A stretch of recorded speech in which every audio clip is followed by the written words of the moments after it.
ভাইয়া, আপনি ফুলগুলো কোথায় পেয়েছেন? আশেপাশে কি কোথাও ফুলওয়ালি আছে? আশেপাশে কোথাও ফুলওয়ালি আছে কিনা জানি না, কিন্তু কেন বলো তো? আসলে ভাইয়া, আমারও কিছু ফুল দরকার ছিল। গার্লফ্রেন্ডের জন্য ফুল নিয়ে আসিনি তো, এই জন্য রাগ করেছে। ও, ফুল দরকার ছিল। আচ্ছা, তুমি আমার এই ফুলগুলো নাও। কিন্তু আপনি? আমি যার জন্য এই ফুলগুলো নিয়ে এসেছি, মনে হয় না সে আজ আর আসবে। তুমি নাও। তাহলে ঠিক আছে, থ্যাংক ইউ ভাইয়া।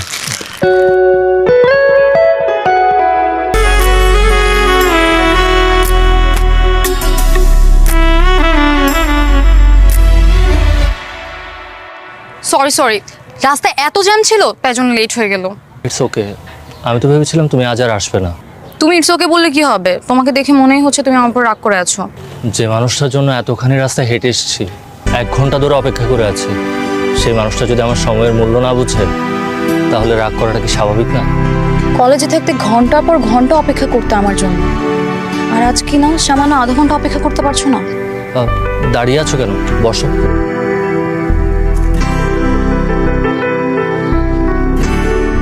আমার ফুল কোথায়? ফুল? বুঝেছি, ভুলে গেছো তাই তো। সমস্যা নেই, ঠিক আছে। এখন কি আর ফুল দিয়ে প্রেম করার বয়স আছে আমাদের? তুমি এভাবে বলছো কেন? না, এমনি বললাম। আচ্ছা, তোমাকে কতদিন ধরে বলছি কিছু একটা করো, একটা সলিউশন অ্যাটলিস্ট বের করো, কিন্তু তুমি কিছুই করছো না, এভাবে হাত পা গুটিয়ে বসে আছো। সোহানা, তুমি তো খুব ভালো করেই জানো আমি অনেক চেষ্টা করছি, কিন্তু ভাগ্য যদি আমাকে সাপোর্ট না দেয়, তাহলে আমি কি করব বলো? তাহলে আমাকে হারানোর মানসিক প্রস্তুতি নিয়ে নাও। অনেক ভাগ্য করে আমি তোমাকে পেয়েছিলাম। এই পৃথিবীতে আমাকে মানসিক শান্তি দেওয়ার জন্য তুমি একটা মানুষই ছিলে, কিন্তু আমার ভাগ্য দেখো, আজকে সেই মানুষটাকেও আমার কাছ থেকে কেড়ে নিচ্ছে। শোনো তুহিন, সবসময় ভাগ্যে দোষ দিবা না। চেষ্টা করলে একটা মানুষ কোথা থেকে কোথায় চলে যায়। তোমাকে কতদিন ধরে বলছি বাবার সাথে একটু দেখা করো, অ্যাটলিস্ট একটু দেখা করে কথা বলো আমাদের বিষয়টা নিয়ে। কি করবো আমি আঙ্কেলের সাথে দেখা করে? আঙ্কেলের সাথে দেখা করতে গেলে এখন কি জিজ্ঞাসা করবে আমার সেটা খুব ভালো করেই জানা আছে। কি জানো শুনি? আমি আঙ্কেলের কাছে গেলেই জিজ্ঞাসা করবে আমি কি করছি, আমার বাবা কি করে, আমার ফ্যামিলি ব্যাকগ্রাউন্ড কি, আরো হাজার রকমের প্রশ্ন। একজন বাবা তার একমাত্র মেয়েকে তোমার হাতে তুলে দিবে, এই প্রশ্নগুলো করাটা কি স্বাভাবিক না? It's quite naturally show. আমিও জানি এটা জিজ্ঞেস করাটা খুবই স্বাভাবিক, কিন্তু এই কঠিন প্রশ্নগুলোর উত্তর আমার কাছে নেই। আমি কি বলবো? আমি একজন বেকার, আমার বাবা বেঁচে নেই, মা গ্রামে আছে, কোনোভাবে খেয়ে না খেয়ে বেঁচে আছে, নাকি তার কাছে তোমাকে ভিক্ষে চাইবো? হ্যাঁ, ভিক্ষাই চাবে। কেন, আমাকে ভিক্ষা চাইতে প্রবলেম তোমার? তোমাকে ভিক্ষে চাইতে আমার কোনো সমস্যা নেই। তাহলে আর কোনো কথা না, তুমি বাবার সাথে দেখা করবে as soon as possible, and that's final. Okay? কি যাবে কি যাবে না? বাবাকে বলে গেলে পরে তো আমি দোটানায় পড়ে যাব। যাবো। ঠিক আছে। আচ্ছা, আমি যাচ্ছি বাসার দিকেই। তুমি কি কোথাও যাবে? তাহলে আমি তোমাকে নামিয়ে দিই। না, আমি হেঁটেই যেতে পারবো। যাচ্ছি।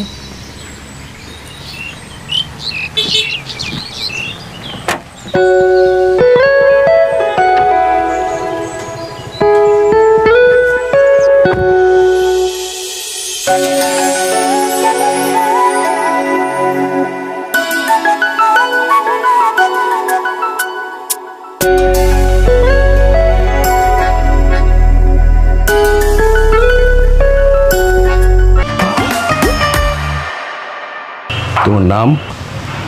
বাবা, ওর নাম তুহিন। আমি তোমাকে বলেছিলাম না তুহিন আজকে আসবে। জি আঙ্কেল, আমার নাম তুহিন। যেহেতু তোমাদের মধ্যে অনেক দিনের রিলেশন, আশা করি তুমি আমাদের সম্পর্কে সব কিছু জানো। যতটুকু জানা দরকার ততটুকু জানি। কিন্তু আমি তো তোমার সম্পর্কে কিছু জানি না, আমাকে জানতে হবে। বাবা, আমি তোমাকে বলেছিলাম। আমি তুহিনের সঙ্গে কথা বলতে চাচ্ছি, তুমি কোনো কথা বলবে না। হ্যাঁ, বলো তুহিন। আমার বাবা বেঁচে নেই, মা গ্রামের বাড়িতে আমার মামার বাসায় থাকে, আর আমি চাকরির জন্য চেষ্টা করছি আঙ্কেল, আশা করছি খুব দ্রুত হয়ে যাবে। চাকরির চেষ্টা করছো, তার মানে তুমি এখনো বেকার। তুমি একটা জিনিস বোঝার চেষ্টা করো, আমার মেয়েকে বিয়ে করার কতটুকু যোগ্যতা তোমার আছে। আঙ্কেল, আমি জানি এই সিচুয়েশনে সোহানার জন্য আমি পারফেক্ট না, তবে বিশ্বাস করেন আঙ্কেল, আমি অনেক চেষ্টা করছি, খুব দ্রুত আমার একটা চাকরি হয়ে যাবে। আর আমি সত্যি সোহানাকে খুব ভালোবাসি। আপনার কাছে ওকে ভিক্ষা চাইছি আমি।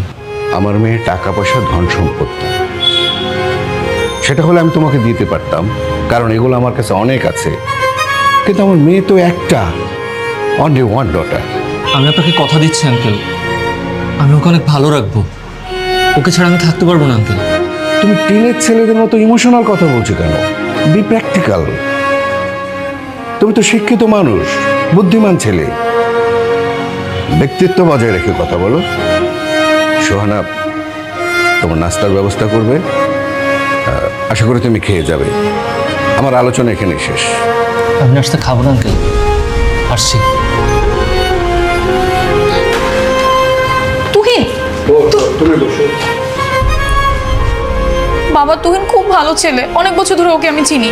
তুমি আমাকে অনুরোধ করেছিলে ওর সাথে কথা বলার জন্যে, আমি কথা বলেছি, কথা রেখেছি তোমার। কিন্তু বাবা, এই ছেলের সাথে তোমার বিয়ে কোনোদিনও সম্ভব না। তুমি যতই সম্পর্কে জড়াবে তত কষ্ট পাবে। এখন এই মুহূর্ত থেকে সম্পর্ক থেকে বেরিয়ে আসার চেষ্টা করো।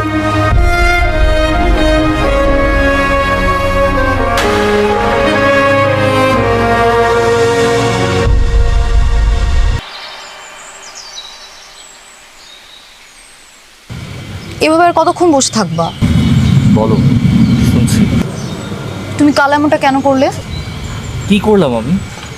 মনে করে দেখো কি করেছো। তুমি বাবাকে এভাবে কেন বললে? আঙ্কেলের সাথে কি করলাম আমি? তুমিই তো বলেছিলে আঙ্কেলের কাছে তোমাকে ভিক্ষা চাইতে। আমি ভিক্ষা চাইলাম, কিন্তু আঙ্কেল তার একমাত্র মেয়েকে আমায় ভিক্ষা দিবেন না। আমি সেই বিষয়ে বলিনি। তাহলে কোন বিষয়ে বলছো তুমি? কিছু না, বাদ দাও। আচ্ছা, তোমার ফ্রেন্ড কিবরিয়া, যে কিনা বিসিএস পরীক্ষা পাশ করে কত ভালো একটা জব করছে, আর তুমি সামান্য মাল্টিন্যাশনাল কোম্পানি তো জব পাচ্ছ না। সোহানা, তুমি খুব ভালো করেই জানো আমি কতটা চেষ্টা করছি। আর আজ হঠাৎ করে এসে তুমি কিবরিয়ার কথা বলছো। কিবরিয়া তো আমার মতো প্রেমের পেছনে পড়ে থাকিনি, তোমার পেছনে সময় নষ্ট করে দিয়ে সবসময় পড়াশোনা করেছি। তাহলে তুমি কেন পড়াশোনাটা ঠিকঠাক মতো করলে না? তাহলে আজ আমাদের আর এই দিন দেখতে হতো না, এরকম পরিস্থিতিতেও পড়তে হতো না। সেটাই তো আমার জীবনের সবচেয়ে বড় ভুল ছিল। মানে কি ভুল ছিল তোমার? বলো। কিছু না, বলো বলছি। পড়াশোনা না করে সবসময় প্রেমের পিছনে পড়েছিল। গত 7 বছর ধরে আমি যে প্রেমটাকে লালন করেছি, সামান্য একটা চাকরির অভাবে আজকে আমার সেই প্রেমের খুঁটিটাও নড়বড়। আর আমি কখনো কল্পনাও করিনি এই প্রেমের জন্য আমার এইরকম একটা পরিস্থিতির সামনে এসে দাঁড়াতে হবে। ও, তার মানে তুমি পুরো দোষটা ইনডাইরেক্টলি আমাকে দিলে। আমার জন্য আজকে তোমার এই অবস্থা। দেখো, আমি ক্লান্ত, এভাবে আর আগানোটা সম্ভব হচ্ছে না। হঠাৎ করে এইসব কথার মানে কি? বাবাকে আর কোনোভাবে দমিয়ে রাখা যাচ্ছে না। এবার উনি আমাকে বিয়েটা দিয়েই দিবেন। সোহানা, চলো না আমরা তাহলে বিয়েটা করে ফেলি।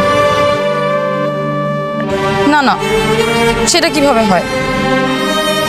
তোমার এখন একটা জব হয় নাই, আমি কি করে একটা অনিশ্চিত জীবনের পেছনে জেনে শুনে পা বাড়াই? সোহানা, তাহলে কি আমাদের 7 বছরের প্রেম, একসাথে দেখা হাজারো স্বপ্ন এভাবে মাঝপথে এসে পথ হারাবে? দেখো তুহিন, জীবনে অনেকটা পথ পাড়ি দিতে হলে কখনো কখনো অকল্পনীয় সিদ্ধান্ত নিতে হয়, নাহলে জীবনটা একটা জায়গায় এসে থমকে যাবে। হঠাৎ করে এমন একটা সিদ্ধান্ত নেওয়াটা কি ঠিক হবে? আচ্ছা, আজ আমি যাই, বাসায় গিয়ে এই বিষয়ে আমি কথা বলবো তোমার সাথে। সোহানা শোনো, বাসায় গিয়ে কথা বলি প্লিজ। Excuse me.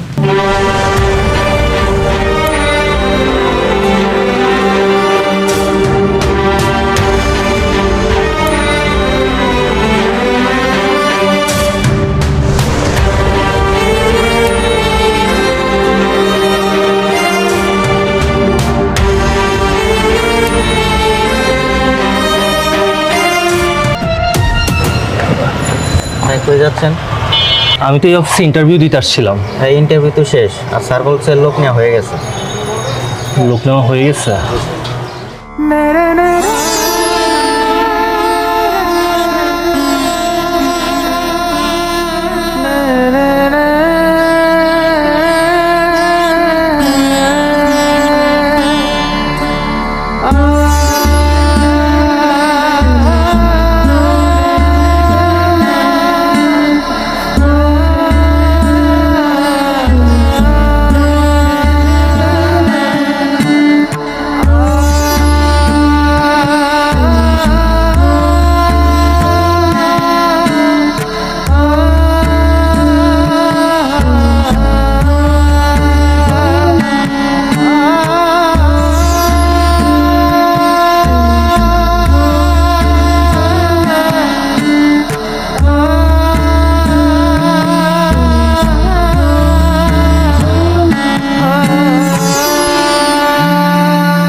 কি করছো?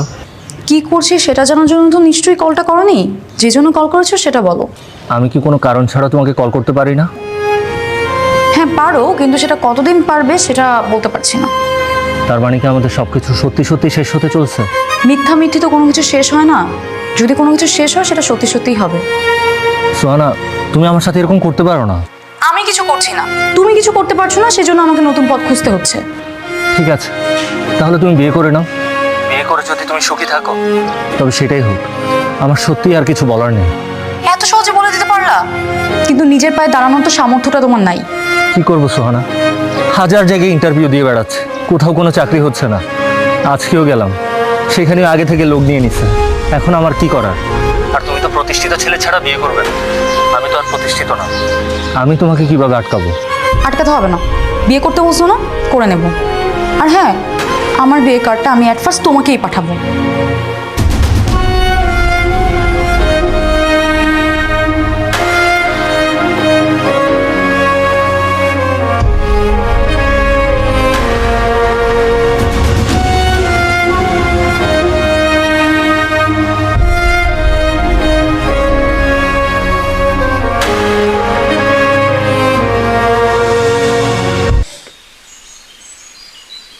এই ছেলে, তুমি ওখানে কি করছো?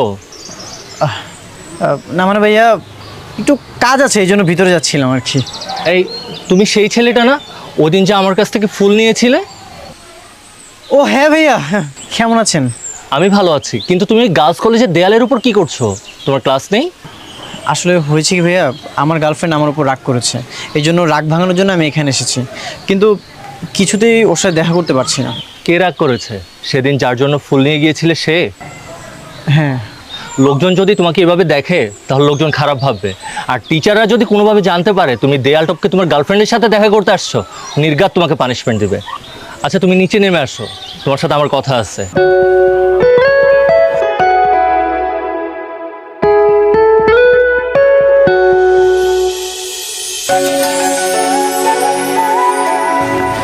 শোনো ভাইয়া। ভাইয়া আমার নাম আবির। ও হ্যাঁ আবির, তুমি এখন যে বয়সটাতে আছো এই বয়সটা আমি পার করে এসেছি অনেক বছর আগে। এই সময়টাতে আসলে পড়াশোনা বাদ দিয়ে মেয়েদের পেছনে ঘোরাটা একটা বদ অভ্যাস হয়ে যায়। জি ভাইয়া। এই বয়সটা হচ্ছে পড়াশোনা করার বয়স। এই বয়সে যদি তুমি মনোযোগ দিয়ে পড়াশোনা করো তাহলে দেখবা তুমি ভবিষ্যতে একটা ভালো চাকরি আর তোমার গার্লফ্রেন্ড দুটোই পাবে। কিন্তু কোনো কিন্তু নেই। তুমি তোমার জীবনের এই মূল্যবান সময়গুলো যার জন্য নষ্ট করছো, একটা সময় পর গিয়ে সেই তোমাকে একটা ভালো চাকরির জন্য প্রেশার দিবে, তোমার খারাপ রেজাল্টের জন্য তোমাকে দোষারোপ করবে। কিন্তু তখন তোমার কিছুই করার থাকবে না, কারণ দোষটা তোমার নিজের। তুমি তার পেছনে তোমার জীবনের মূল্যবান সময়গুলো নষ্ট করেছো। বুঝতে পেরেছি, কিন্তু নূপুর আসলে সেরকম না। ও আমাকে অনেক ভালোবাসে। ও যে আমাকে কেমন ভালোবাসে আপনি কল্পনা করতে পারবেন না। আমি কল্পনা করতেও চাই না। জীবনে যেদিন তুমি এই পরিস্থিতির সামনে এসে দাঁড়াবে সেদিন দেখবে তোমার এই ভাইয়ার কথা তোমার খুব মনে পড়বে। কি মনে পড়বে? সেদিন তোমার মনে হবে ভাইয়া তো ঠিক কথাই বলেছিল। হয়তো সেদিন ভাইয়ার কথা শুনলেও পারতাম। যদি শুনতাম তাহলে আজকে আমাকে এই পরিস্থিতির সামনে এসে দাঁড়াতে হতো না। অনেক আফসোস করবা, কিন্তু কিছু করার থাকবে না, কারণ তোমার সময় চলে যাবে। আর সময় এমন একটা জিনিস যেটা জীবন থেকে চলে গেলে সেটা আর কখনো ফিরে আসে না। তোমাকে সাবধান করার ছিল, তাই সাবধান করে দিলাম।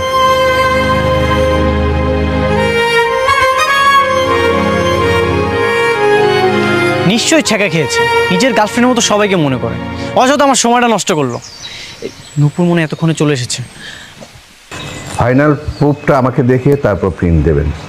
হ্যাঁ ঠিক আছে। বলো বাবা, ডেকেছিলে আমায়? তোমার বিয়ের সব ব্যবস্থা করে ফেলেছি। শেষ মুহূর্তে এসেও যে তোমার সুবুদ্ধির উদয় হয়েছে এর জন্য আমি আনন্দিত।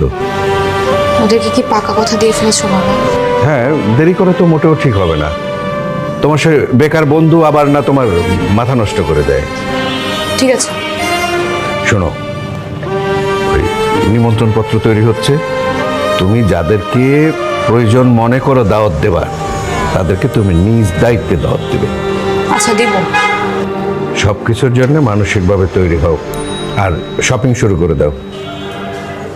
এখন যাও।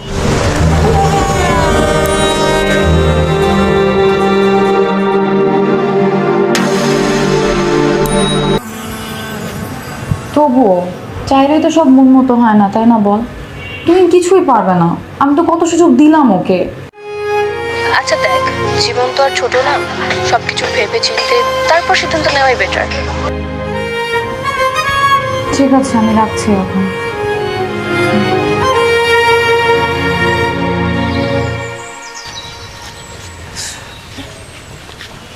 আসসালামু আলাইকুম ভাইয়া। ওয়ালাইকুম আসসালাম। আরে আবির, কেমন আছো তুমি? এই তো ভাইয়া ভালো, আপনি কেমন আছেন? হ্যাঁ, আমি ভালো আছি। তারপর তোমার গার্লফ্রেন্ডের কি অবস্থা? রাগ কমেছে? হ্যাঁ ভাইয়া, রাগ কমেছে। আসলে ভাইয়া আমাদের ভালোবাসাটা অনেক বেশি, তো এই জন্য রাগটাও একটু বেশি। জানেন ভাইয়া কী হয়েছে, গতকাল ওর বাসার নিচে আমি গিয়েছিলাম, সারা রাত আমি রাস্তায় ঘুমিয়েছি। এটা দেখে আমার গার্লফ্রেন্ড এতটা কষ্ট পেয়েছে যে এখন আমার সাথে দেখা করতে চাচ্ছে। এই তো ভাইয়া দেখা করতে যাচ্ছি। জানো, একটা সময় আমিও না তোমার মতো এরকম কত পাগলামি যে করেছি। আচ্ছা শোনো, যত যাই কিছুই করো না কেন, পড়াশোনাটা কিন্তু ঠিকঠাক মতো করবা। পুরো পৃথিবী একদিকে আর তোমার পড়াশোনাটা অন্যদিকে, এটা মাথায় রাখবা। জি ভাইয়া। ঠিক আছে, যাও তাহলে, দেখা হবে। ঠিক আছে।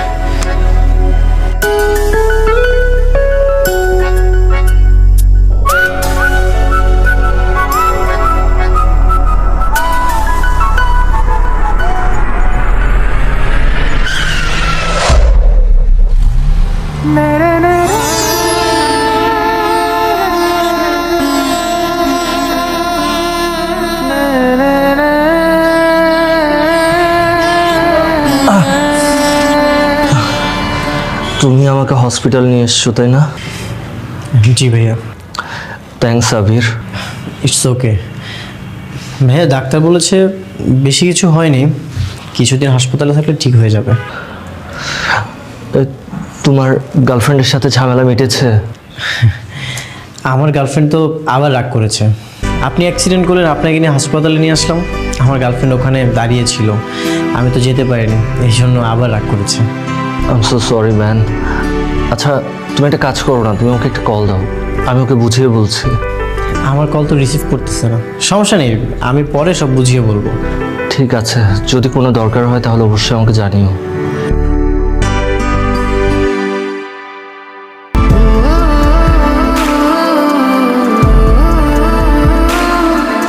তুমি আমাকে হসপিটালে দেখতে আসবা, এটা আমি কখনো ভাবিনি। কেন, আমি কি আসতে পারি না? না না, তা কেন হবে, অবশ্যই পারো, কিন্তু ইদানিং তো তোমার অনেক ব্যস্ততা, এত ব্যস্ততার মধ্যে সময় করে তুমি আমাকে দেখতে আসবে, এটা কি ভাবা যায়? আমি তোমাকে বলেছিলাম না, আমি আমার বিয়ের প্রথম কার্ডটা তোমাকেই দিব। আমি আমার কথা রাখতে আসছি। বিয়ের কার্ড? ও হ্যাঁ, বিয়ের কার্ড কই, দাও তো দেখি কেমন হয়েছে তোমার বিয়ের কার্ড।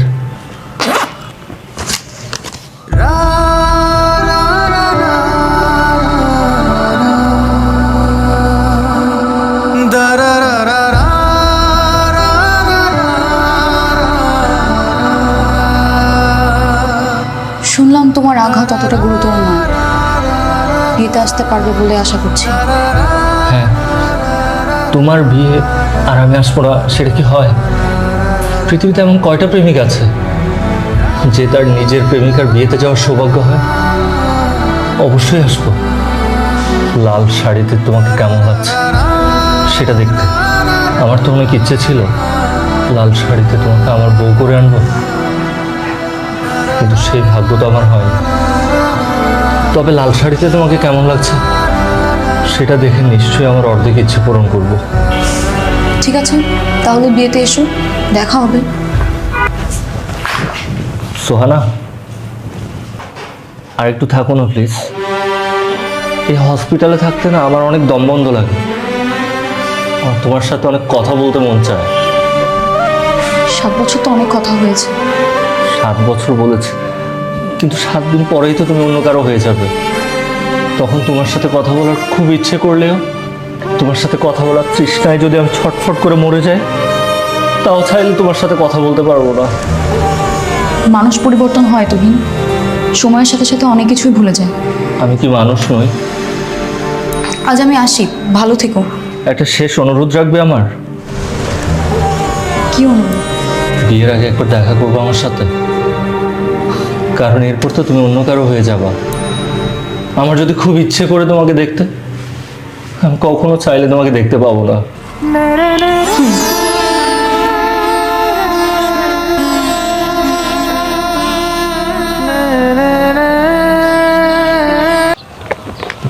তোমার দেওয়া সবগুলো গিফট এখানে আছে, মানে যেগুলো ফেরত দেওয়া সম্ভব আর কি। কিন্তু আমি তো এগুলো ফেরত নেওয়ার জন্য তোমাকে দেইনি। যে তোমাকে ভালোবেসেছিলাম সেই তুমিই তো আর আমার কাছে নেই। তুমি যেহেতু আমার কাছে নেই, তাহলে তোমার এই উপহারগুলো আমার কাছে রেখে কী হবে? হয়তো এগুলো দেখবো, আমার মনে কষ্ট হবে, স্মৃতি মনে পড়বে। আচ্ছা, তুমি যেহেতু বলছো আমি আর জোর করবো না। সেদিন তুমি হসপিটাল থেকে যাওয়ার পর একটা কথা অনেক ভাবলাম। কি কথা? আমার মনে হচ্ছিল সেই 7 বছর আগে তোমাকে যখন প্রথম দেখেছিলাম, সেদিন যদি তোমাকে প্রপোজ না করতাম, তোমার পেছনে এভাবে পড়ে না থাকতাম, তাহলে হয়তো বা আজকে আমি নিজেও কোনো একটা বিসিএস ক্যাডার কিংবা এমন কিছু একটা হতাম। হয়তো। নিজের জীবনটা নিজেই নষ্ট করলাম, যেই তোমাকে চাইতে গিয়ে সব কিছু হারালাম। আর আজকে সেই সব কিছু না থাকার কারণে তোমাকেও হারিয়ে বসলাম। সত্যি জীবন অনেক অদ্ভুত। আজকে আমি যাই। আমি জানি তুমি আমার বিয়েতে আসবে না, তোমার সাথে কখনো আর দেখা হবে কিনা তাও জানি না। তুমি না একটা কথা সত্যি বলেছিলে, ভাগ্য সবসময় সবার পক্ষে থাকে না। আসি। সোহানা, তুমিও অনেক বেশি ভালো থেকো তোমার নতুন মানুষকে নিয়ে।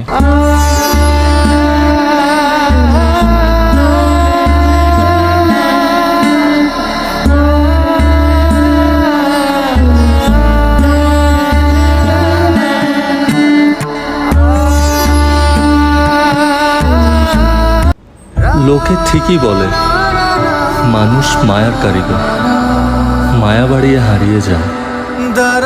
মরে যাওয়া মানুষের মায়া হয়তো চাইলেই কাটানো সম্ভব, কিন্তু ছেড়ে যাওয়া মানুষের মায়াকে আদৌ কাটানো সম্ভব?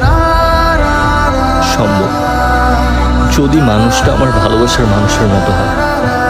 কারণ তাদের কাছে তো ভালোবাসার চেয়ে ক্যারিয়ারের গুরুত্ব বেশি। দোষটা আসলে আমাদের ছেলেদের।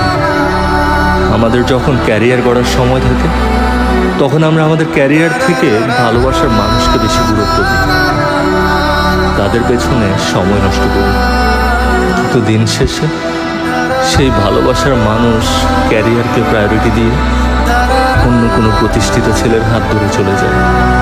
আর তখন আমাদের মতো প্রেমিকদের ঠাঁই হয় রাস্তার ল্যাম্প পোস্টের কোনো হ্যালোজেনের নিচে, কিংবা আমাদের কাঁদতে হয় চাঁদনি রাতে চাঁদের আলোকে সঙ্গী করে।